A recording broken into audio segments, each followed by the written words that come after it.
Movie की शुरुआत में हमें दो लोग दिखाए जाते हैं और ये दोनों एक हिरन को हंट करने आए हैं। ये लोग हैं कैलर और उसका बेटा रैल्फ। कैलर अपने बेटे को हंटिंग सिखा रहा है और रैल्फ के सक्सेसफुल शॉट पर कैलर उसे शाबाशी भी देता है। कैलर एक मैकेनिक है और वो घर जाते वक्त अपने बेटे को वार्न करता है कि हमें हमेशा तैयार रहना चाहिए, कभी भी कोई भी मुसीबत आ सकती है। इसके बाद हमें कैलर की फैमिली दिखाई जाती है जिसमें उसकी वाइफ ग्रेस, 6 साल के बेटे एना और रैल्फ और कैलर को तो आप देख ही चुके हैं। ये लोग अपनी फैमिली फ्रेंड फ्रैंकलिन के घर जाते हैं और फ्रैंकलिन की भी 6 साल की बेटी है यानी एना की लिटिल बडी। असल में कैलर की फैमिली रैल्फ के हंटेड डियर के बने फूड को शेयर करने आए थे, मगर थोड़ी ही देर बाद दोनों 6 साल की बच्चियां दिखाई देना बंद हो जाती हैं। तो सभी को फिक्र होने लगती है, मगर काफी ढूंढने पे भी कैलर को बच्चियां नहीं मिलती। तो रैल्फ कहता है कि डैड, मैंने बाहर एक आरवी देखी थी जिस पर खाने से पहले एना और जॉय चढ़कर खेल रही थी। तो सब लोगों को काफी ढूंढने पर ना तो आरवी मिलती है और न ही बच्चियां। तो कैलर पुलिस को कॉल लगाता है और अपनी मिसिंग बच्चियों के साथ साथ उस आरवी की रिपोर्ट लिखाता है। इसके बाद पुलिस कैलर की डिस्क्राइब की गई आरवी ढूंढ लेती है और आरवी ड्राइवर एलेक्स जोन्स को पकड़ लिया जाता है। उसके बाद पुलिस डिटेक्टिव लोकी एलेक्स से पूछताछ करता है, मगर एलेक्स बच्चियों को फोटो से नहीं पहचान पाता और इसी बीच पुलिस वाले एलेक्स की आरवी की जांच करते हैं। इसके बाद लोकी एलेक्स की आंट हॉली जोन्स के घर जाता है।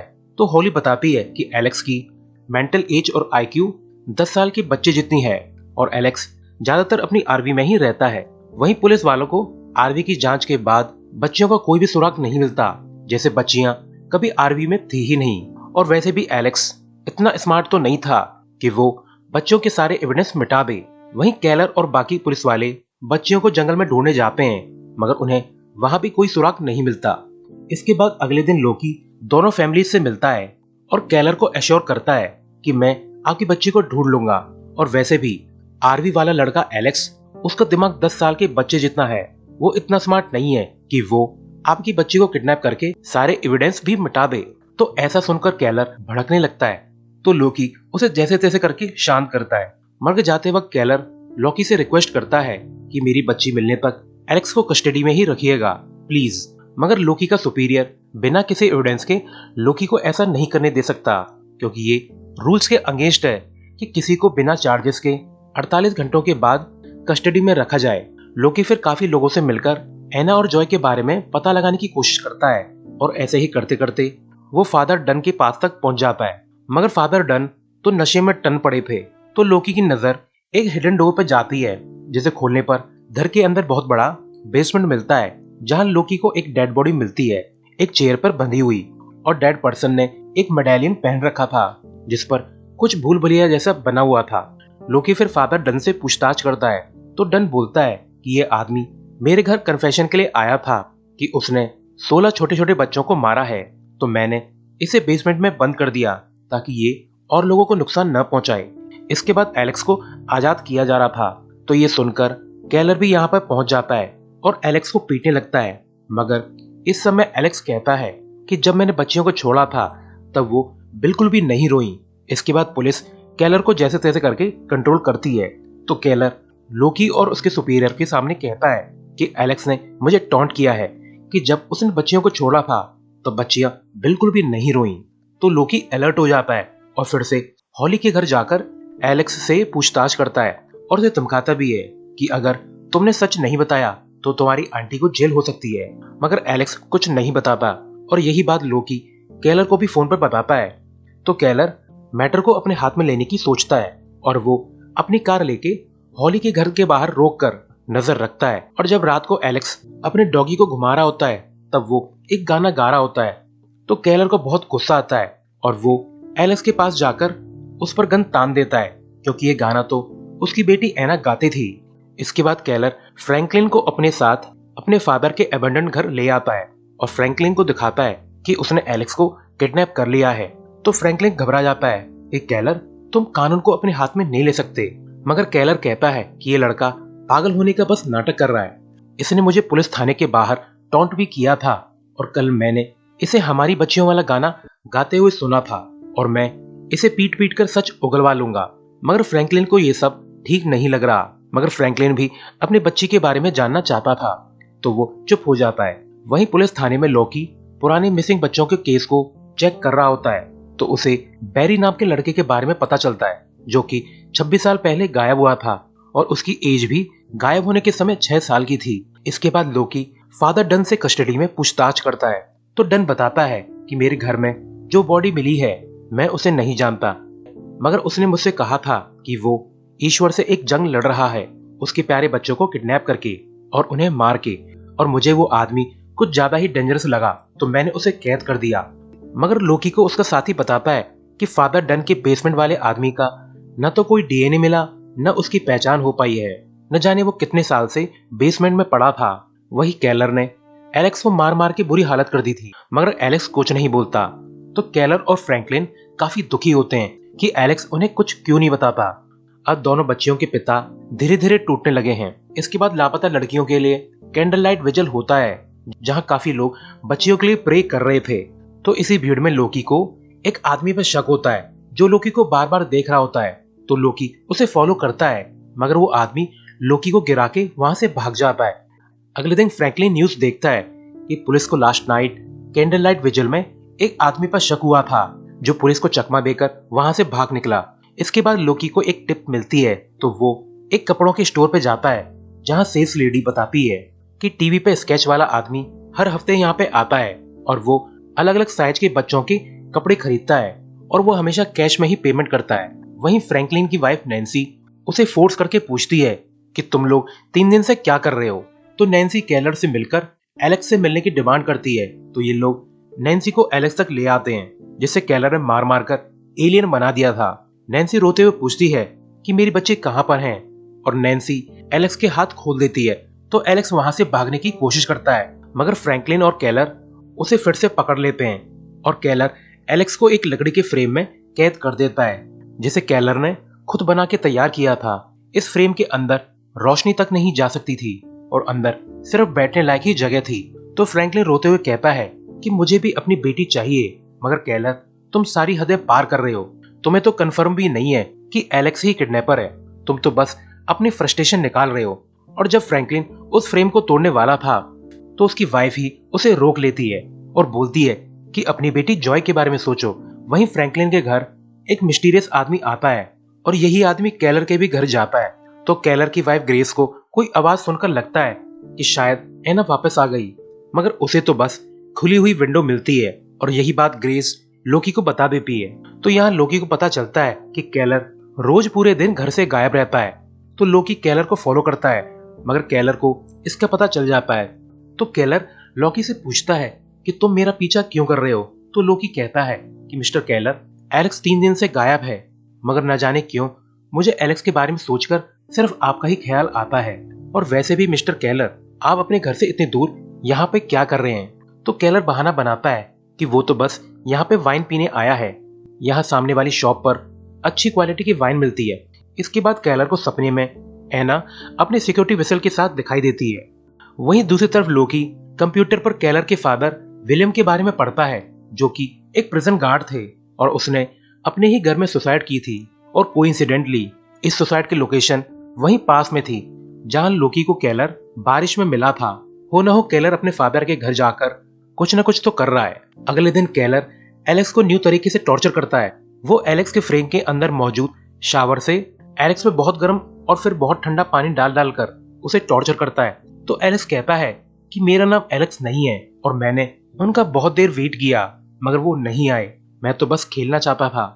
मगर केलर को कुछ भी समझ में नहीं आता कि एलेक्स किस बारे में बात कर रहा है। इसके बाद लोकी भी इस घर के बाहर तक आ जाता है और उसे केलर विंडो से देख लेता है। तो केलर एक जगह जमीन पर लेटकर सोने का नाटक करता है। तो लोकी उसे जगाकर पूछता है कि एलेक्स कहाँ पर है, और वो केलर से घर का टूर कराने के लिए कहता है और केलर ऐसा करता भी है। मगर जब लोकी एलेक्स वाले बाथरूम तक जाने वाला था तभी उसे कपड़े के स्टोर वाली लड़की का कॉल आता है और वो लड़की बताती है कि टीवी पे स्केच वाला आदमी अभी अभी यहाँ पे आया था, और फिर वो लड़की लोकी को उस आदमी की गाड़ी का नंबर बता देती है।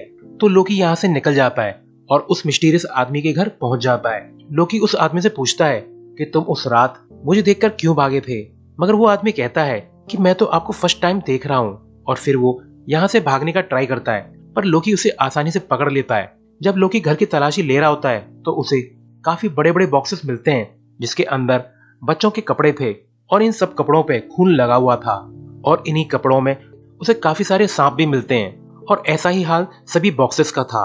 और ऐसे ही एक बॉक्स में लोकी को एक नोटबुक मिलती है जिसमें काफी अजीबोगरीब ड्राइंग थी जैसे कोई भूल भुलैया हो। इसके बाद लोकी इस आदमी के घर से मिले कपड़ों की फोटोज केलर को दिखाता है जिसमें से एक सॉक्स को केलर पहचान लेता है कि ये तो एना का था और वो रोने लगता है क्योंकि सभी कपड़ों पे खून लगा हुआ था और शायद उसकी बच्ची नहीं रही।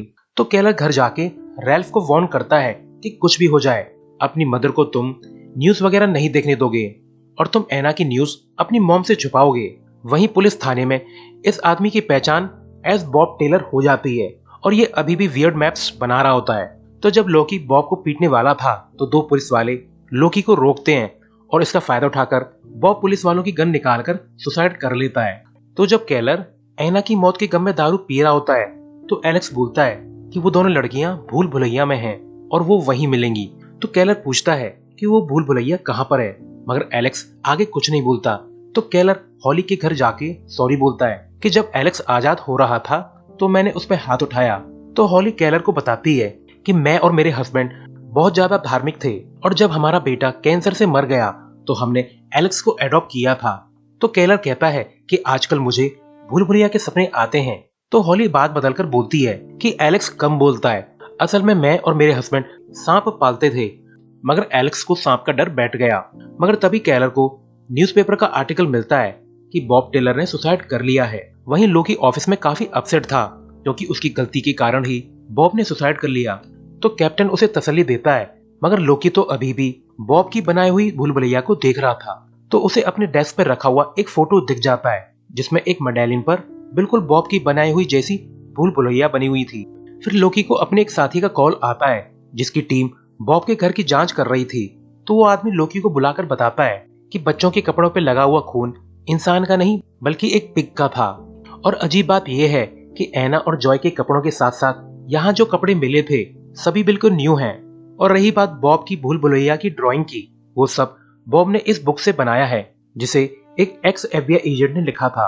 ये आदमी कंटिन्यू करता है कि बचपन में बॉब का भी किडनैप हुआ था, उसे किडनैपर्स ने ड्रग्स दिए थे मगर बॉब 3 हफ्ते बाद बचकर भाग निकला। मगर किडनैपर्स के किसी ड्रग्स के कारण बॉब की याददाश्त चली गई और किडनैपर कभी भी पकड़ा नहीं गया।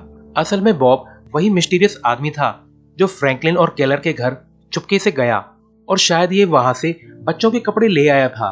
वहीं ग्रेस को किसी का कॉल आता है और वो केलर को इन्फॉर्म करती है कि जॉय मिल चुकी है मगर एना का कुछ भी पता नहीं चला। शायद जॉय को एना के बारे में पता होगा। तो ये लोग हॉस्पिटल जाते हैं जहाँ पर जॉय बेहोशी की हालत में थी। मगर जॉय को जब होश आता है तो जॉय कहती है कि आप वहां पे थे, मैंने आपको देखा था। तो केलर को कुछ कुछ समझ में आ जाता है और वो भागता हुआ यहाँ से निकल जाता है और उसका पीछा लोकी और पुलिस वाले भी करते हैं। मगर केलर यहाँ से निकल चुका था और अब लोकी को लगता है कि केलर अपने फादर के अपार्टमेंट जा रहा होगा और लोकी वहां तक पहुंच जाता है और अंदर जाने पे उसे एलेक्स की चीखने चिल्लाने की आवाज सुनाई देती है। वहीं दूसरी तरफ केलर हॉली के घर पहुंच जाता है। हॉली उसे अंदर आने देती है। केलर बोलता है कि मुझे पता है कि मेरी बच्ची यहीं पर थी मगर हॉली केलर पर गन तान देती है और केलर से हथकड़ी पहनने के लिए कहती है। इसके बाद हॉली केलर से कुछ नशीली दवाइयां पीने के लिए फोर्स करती है। यहाँ हमें ये क्लियर हो जाता है कि एना और जॉय की किडनैपिंग के पीछे हॉली का ही हाथ था मगर क्यों था इसका भी हमें आगे पता चलेगा। केलर उस नशीली दवाई को पी लेता है और इसे पीकर केलर को चक्कर आने लगते हैं। हॉली बताती है कि ये दवाई मेरे हस्बैंड की मास्टरपीस है। इसके बाद हॉली केलर को गन पॉइंट पर लेकर बताती है कि हमारे बेटे की मौत के बाद हमने एलेक्स को किडनैप किया था और वो हमारा फर्स्ट किडनैप चाइल्ड था। उसका नाम शायद पहले बैरी था। और हाँ, बॉब टेलर के बारे में तो मैं बताना भूल ही गई, उसका तो मुझे न्यूज़पेपर देखकर याद आया। फिर हॉली केलर को एक पुरानी कार में बिठाकर बोलती है कि हमने भगवान के खिलाफ जंग छेड़ दी थी। नादान बच्चों को गायब करके सभी बच्चों और उनके पेरेंट्स का भगवान पे से विश्वास उठ जाएगा। सो गाइस, आपको याद आ रहा होगा कि ऐसा ही कुछ फादर डन ने भी बताया था कि बेसमेंट वाले आदमी ने कन्फेशन में यही बातें बोली थी। यानी फादर डन के बेसमेंट वाला आदमी हॉली का ही पति था जो काफी साल पहले गायब हो गया था या फादर डन के बेसमेंट में कैद था। इसके बाद हॉली उस कार को थोड़ी और रिवर्स करती है और कार वाली जगह पर एक बोर्ड रखा था जिसके नीचे एक बड़ा सा गड्ढा था। हॉली लास्टली बोलती है कि एलेक्स ने तुम्हारी बच्ची को कभी भी किडनैप नहीं किया था, वो तो बस बच्चियों को गाड़ी में घुमा रहा था, वो तो मैंने तय किया कि बच्चियों का क्या करना है। हॉली फिर केलर के पैर में गोली मार देती है और उसे गड्ढे में गिरा देती है और फिर हॉली बोर्ड को वापस वहां पर रख के उस पर कार फिर से खड़ी कर देती है ताकि केलर यहाँ से बाहर न निकल पाए। वहीं पुलिस को एलेक्स मिल चुका था तो लोकी का सुपीरियर उसे हॉली के घर जाके एलेक्स के बारे में इन्फॉर्म करने के लिए कहता है। वहीं केलर को गड्ढे में एना की विसल मिल जाती है तो केलर अपनी बच्ची के लिए प्रे करने लगता है और इसी वक्त लोकी भी यहाँ पे पहुंच जाता है, मगर काफी नॉक करने पे भी कोई नहीं आता तो लोकी अंदर चला जाता है जहाँ उसे हॉली के हस्बैंड की एक फोटो मिलती है और इस आदमी ने वही मेडेलियन पहन रखा था जो डन के बेसमेंट वाले आदमी ने पहना हुआ था। तो लोकी को सारा माजरा समझ में आ जाता है। इसके बाद लोकी को कोई आवाज सुनाई देती है तो वो देखता है कि हॉली एना को एक इंजेक्शन देने वाली है।